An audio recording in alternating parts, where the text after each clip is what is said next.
Friends, today's NRI Samai program from Los Angeles brought to you commercial free by listeners like you. Your generous donations make possible for us to stay commercial free, and today's show is pre-recorded. If you have a question for the guest, please send an email to nrisamai@gmail.com.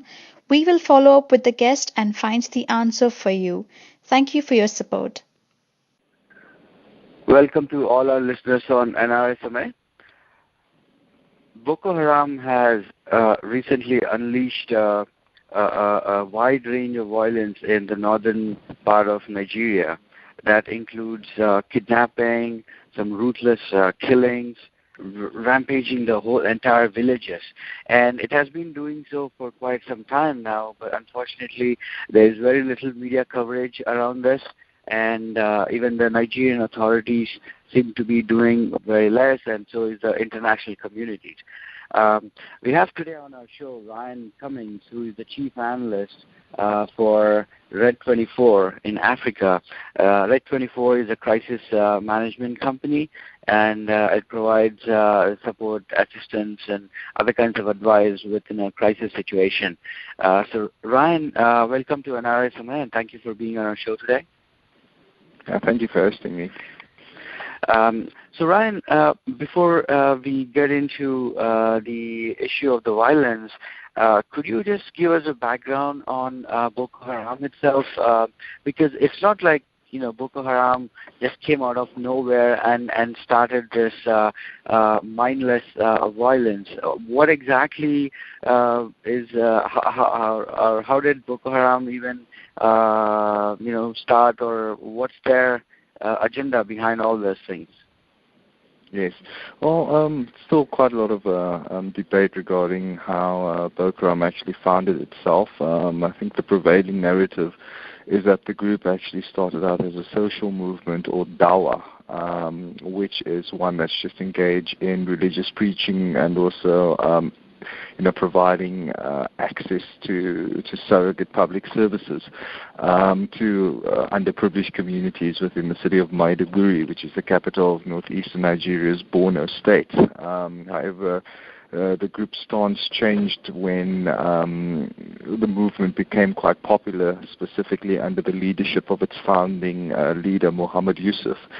Yusuf was reportedly co-opted by then Borno State Senator, or at least was aspiring to be the Senator, Ali Modu Sharif.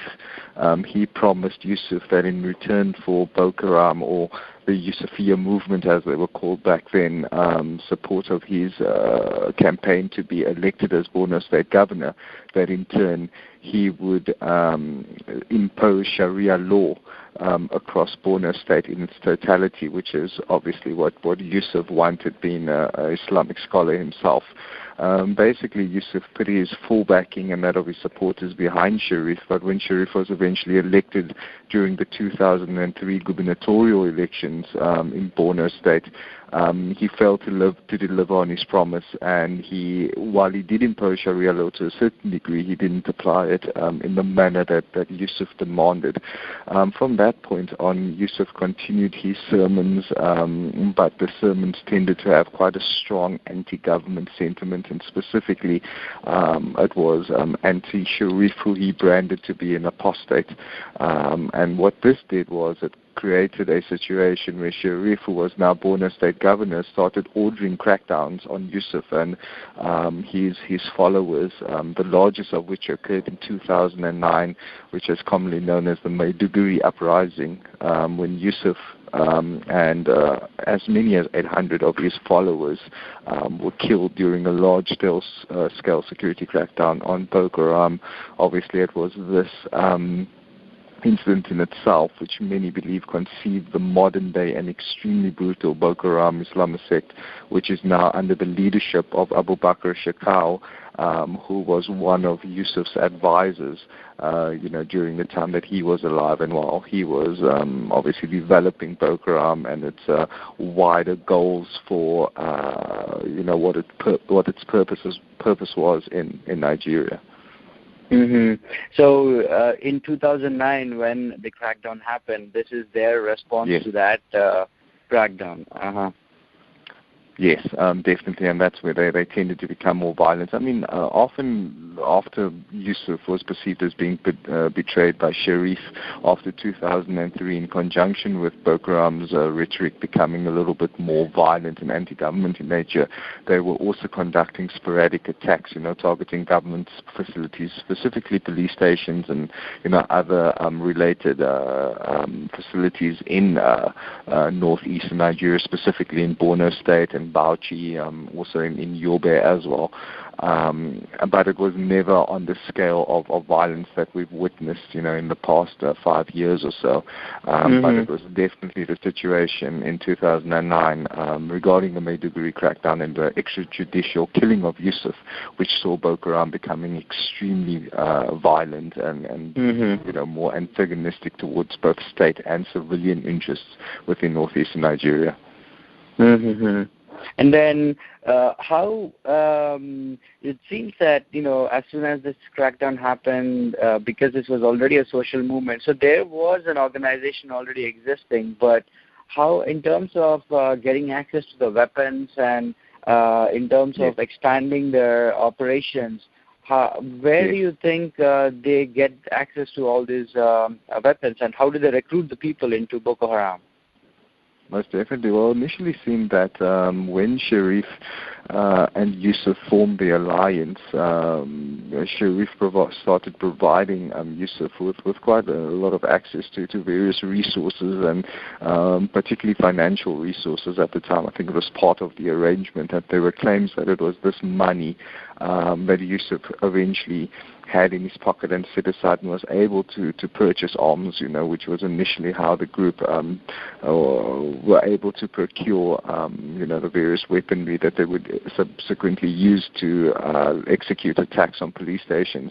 And it seemed that as Boko Haram obviously became more violent and attacks became more frequent, the initial modus operandi to specifically target security interests was done with the main intention of actually seizing more arms from, the Nigeria state security apparatus, and this just continued to escalate.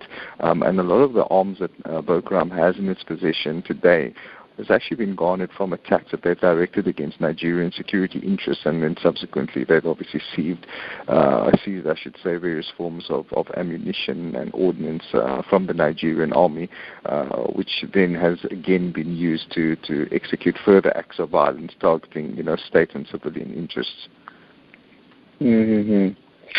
Now, whenever we hear about Boko Haram, it's always when these gruesome attacks happen. But in terms of understanding the people who are involved in or, get caught up in these conflicts, could you give us a brief background of who these people are, what their day-to-day life looks like, or what their sort of main occupation for living? Yeah. Well, I think we need to almost draw a distinction between the two types of victims that has been caught up in the Boko Haram violence. In the first case, you have the urban terrorism, which has taken the form of massive car bombings and suicide bombings, which occur within major cities, specifically northern cities such as Maiduguri, Potiskum in Yobe State, Damaturu, other areas such as Jos, for example, in Plateau State, and Kano, which is the capital of Kano State in northern Nigeria. And these have targeted specifically traders. We've often seen marketplaces being targeted, and these venues are perceived as being high-value targets for Boko Haram because they're perceived as being anti-Islamic because of the type of activities that take place there. Often these areas sell alcohol, they engage in other business activities which the sect deems to be, as I mentioned, non-Islamic, and therefore, should be disrupted through acts of violence. But then we look at the more rural attacks, which are more of the mass civilian massacres that we've been seeing in the news more recently, and this tends to target more outlying populations within rural northeast Nigeria, where you have a lot of farming activity taking place. You've got individuals engaged in other agrarian activities, including herding, and more focus on agricultural economic activities. So, this is basically the two types of victim profiles, if I can call it that we witness as a result of the insurgency. But I also don't think Boko Haram is discriminate in any way. We've seen them target churches. We've also seen them target mosques. They've targeted government facilities. They've targeted public transportation networks. So this is basically it's just the ordinary Nigerian, stemming from all forms of economic spheres and social backgrounds. The group is not really, discriminate in any way in the violence it executes. Now, based on what you just said earlier, this violent streak began in 2009, so it's almost 6 years now. And what has the government's response? What is the Nigerian government's response in containing Boko Haram? Yes. No, it's definitely. I mean, they've responded quite heavy-handedly. I mean, the 2009 Maiduguri uprising itself was quite a significant and violent response by the Nigerian government to the group's activities, and that that crackdown has tended to continue, in the following years. The biggest problem that the Nigerian government has encountered is that in the initial stages, in the early years of the insurgency post-2009, again, there was a little differentiation between Boko Haram itself and, civilian populations residing within the northeast. And what often happened was that acts of mass violence were being perpetrated by the Nigerian community against civilian populations who themselves may not have had any discernible ties to Boko Haram, but what this did was it created quite a lot of communal dissent and distrust of the Nigerian military, which in itself aided Boko Haram in its recruitment. And this has obviously resulted in the insurgency expanding as opposed to contracting. And continues to fuel a lot of dissent within the northeast. And in the same vein, the Nigerian government has also severed, important intelligence networks on the ground, which could have aided it in combating Boko Haram, which in itself is obviously complicating efforts in trying to respond to the sect in a manner which would see a reduction in the frequency of violence in northeastern Nigeria. Other issues which are also complicating the success of military campaign to dislodge Boko Haram in the northeast is the fact that corruption in Nigeria is endemic. In 2014, for example, an estimated $6 billion was allocated to the defense sector with a specific intention of providing arms and training and increasing the manpower of the Nigerian army to combat Boko Haram. However, a lot of soldiers, specifically those tasked with countering Boko Haram, have claimed to be sent onto the battlefield with enough ammunition to last them 3 minutes. Some of them have not even been provided with basic goods such as water or food or other provisions when sent into battlefield. So one needs to ask ourselves seriously as to where all this money that was allocated, to fight the insurgency is eventually going, and how much this is impacting the morale of the Nigerian army and also preventing it from carrying out its duties in a manner which it would deem acceptable. So there are many issues which is complicating efforts by the Nigerian government to fight Boko Haram at this time. And then Boko Haram itself, especially when these violent attacks happen, the recent being there is allegedly about 2,000 people got killed in a massacre unlike anything that has happened in the history. And I've also read your article on this very subject, and you seem to suggest that it might not be the number of, while there were a lot of killings happen, it may not necessarily be 2,000. What exactly, why did you get that feeling, and why do you think it's important to get the right number? But don't you think if, let's say, the 2,000 people that got killed. I mean, unfortunately, that's how the media operates, but it got a lot of attention, a lot of coverage. Yeah, most definitely. I think the reason I read the articles once was not so much to disprove the number that was being touted by the media, i.e., the fact that 2,000 people were killed by Boko Haram. It was more focused to just ask questions regarding information that's being, disseminated from the northeast. We know that part of Nigeria doesn't have a great media presence because both Boko Haram and the Nigerian military is quite antagonistic towards journalist presence within that region, and it's very hard to actually come by verified facts. And as I mentioned, the purpose of the article was just to raise questions as to how we are treating information that's coming out of that region. Are we scrutinizing it? Are we ensuring that we are providing the world as accurate an account of what's actually happening in a region, and regarding an insurgency which remains clouded in a lot of mystery, if I can call it that. And I think the greatest fear at the moment is that media reports, unverified media reports, such as those that claim that 2,000 people were killed in Baga, they generate interest in the insurgency not because of interest, but more out of sensationalism. And then we run into the situation where if death tolls, for example, are no longer, counted to be in the thousands or maybe less and maybe a few hundred or even a few dozen, it doesn't elicit the same reaction from the world, and we could actually become numb in addressing and actually taking note of what's currently happening in northeastern Nigeria.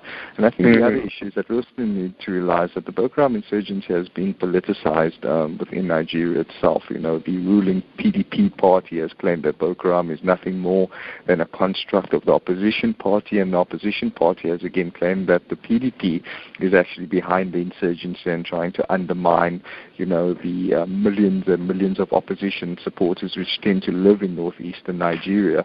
And again, without providing accurate information, we also risk the chance of almost inaccurate reporting reinforcing, the politicization of the conflict, which in itself is going to be very disingenuous in trying to formulate solutions to the insurgency, which, obviously addresses the root causes of Boko Haram and the violence it's perpetrating across Nigeria.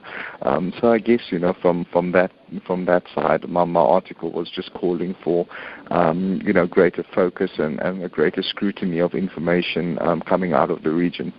So you are questioning the source of this information and trying to validate and verify this.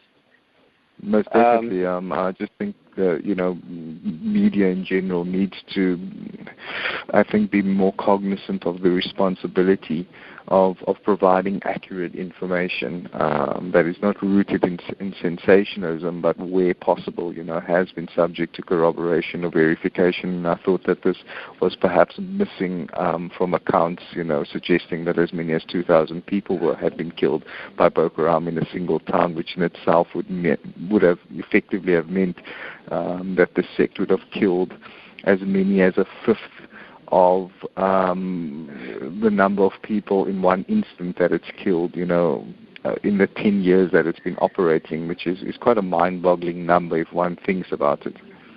Right. Now, when Boko Haram, I at least heard the first time when the school kids were kidnapped, right? That's when I had heard about Boko Haram. But then the reaction to that incident was not as much as expected when compared to, for example, the recent attacks that happened in Paris or even other kind of terrorist attacks. Now, could you shed some light on the international response to the violence that's happening in Baga and other parts of Nigeria versus why is it that the international community fails to come together, especially the UN? Yeah. Yes.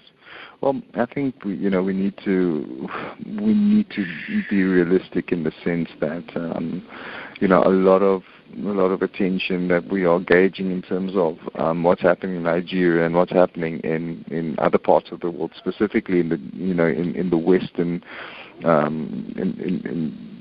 in the Western world, is that it's very much driven often by social media, and these countries are obviously, such as France, it has high exposure. Then Nigeria would be. There's also the facts and the information, can be captured in real time, which also obviously fuels greater interest and greater response to what's happening. Whereas, what's happening in northeastern Nigeria, specifically with Boko Haram, is mired in all of this mystery and disinformation. So that in itself obviously creates difficulties in garnering coverage in exactly what's currently going on. I also think that the other issue stems just from what local media coverage is producing within these respective countries. I mean, in France, you've got a significant foreign and local journalism network that's able to, disseminate information, what's currently happening on the ground, whereas in Nigeria, and specifically regarding the Boko Haram insurgency and the areas where the group operates in, there's just no journalistic presence. So information that's coming from the region is not verified. Often massacres such as that in Baga are either not reported on or are only reported several weeks or several days after they happen. So there's many variables, I believe, at play in addressing what's currently happening on the ground and why certain events are getting more exposure in comparison to others. The other issue is in terms of the international focus on the insurgency. I think it's very difficult to gauge as to how much is being done. I think in both cases regarding France and Nigeria, they're both governed by stable democratic regimes, and in most cases foreign governments or any government, I should say, is responsible for their own internal security.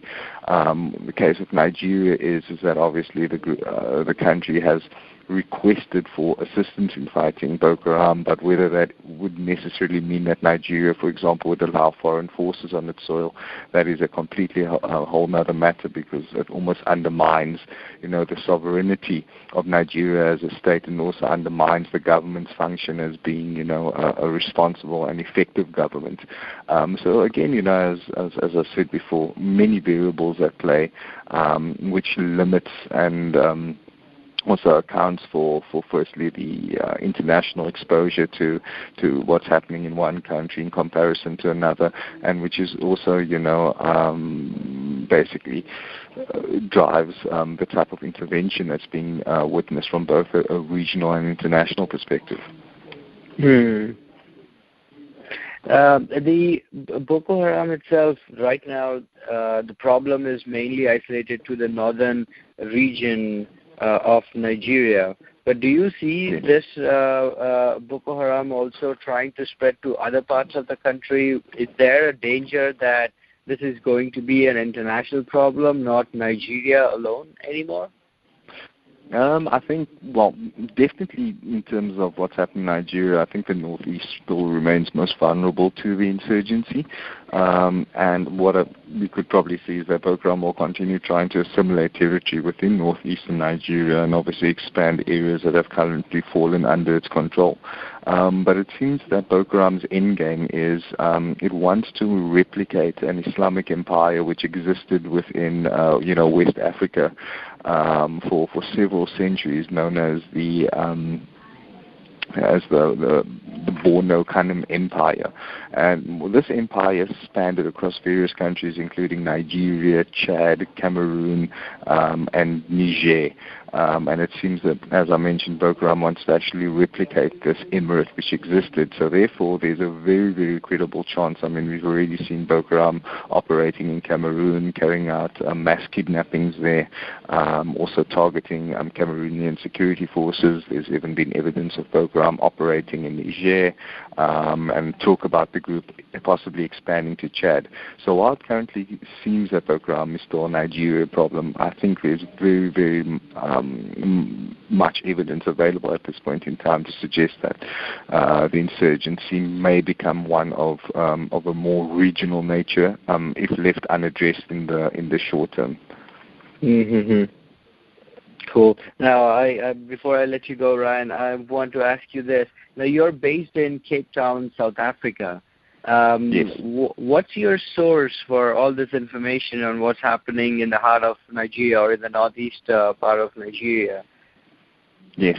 Oh, well, we obviously have, again, there is such a shortage and a dearth of verifiable information coming out of Nigeria that one can obviously just often rely on open media sources that's being made available for public digestion. But I'm also part of an organization called the Nigerian Security Network, and what we are trying to do is trying to provide the most accurate depiction of what's going on in terms of the insurgency, and then push and lobby for the creation of both domestic and international policy that can help find, a long-standing solution to the violence. And in this regard, we do have various contacts, both within the Nigerian government, within surrounding governments, and, access to that information obviously helps in providing a more accurate account of currently what is going on in the ground.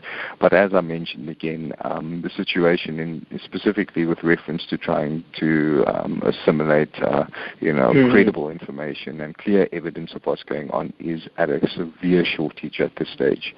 Mm-hmm. It's interesting you mentioned about establishing some long-term policies to help reduce the violence or manage the violence situation. Could you tell us a little bit more? I thought that was interesting. Yes. Well, I think that we need to realize that responding to Boko Haram with violence is just going to, treat the symptoms as opposed to the cause of insurgency. I think Boko Haram was initially formed due to various social, political, and economic concerns, which are, part and parcel of the Nigerian state, but which are particularly entrenched within the northeastern regions of Nigeria, which are claimed to be among the most impoverished of all of geopolitical divisions within the country. And I think what we seriously need to do to find a long-standing peace is to look at and address the root causes of the insurgency in that region of the country, and that stems from the high levels of unemployment, the high levels of illiteracy, the poor investment by the government, the fact that you needed organizations such as Boko Haram, in their infancy, to surrogate various state services within the region. So once we can find solutions to all of these concerns, it will be very, very difficult to bring a binding and long-standing peace to that region of Nigeria. Well, thank you very much, Ryan, for your time. I really appreciate you shedding light on what's going on in Nigeria and giving us a perspective. Thank you very much. Fantastic. It was my pleasure. Thank you, guys. Thank you. Bye. Friends, if you liked today's show, please go to youtube.com/NRI Samay and click on the subscribe button. You will get notified every time we publish a new show. And you can also like us on our social media sites like Facebook, Twitter, and Google+.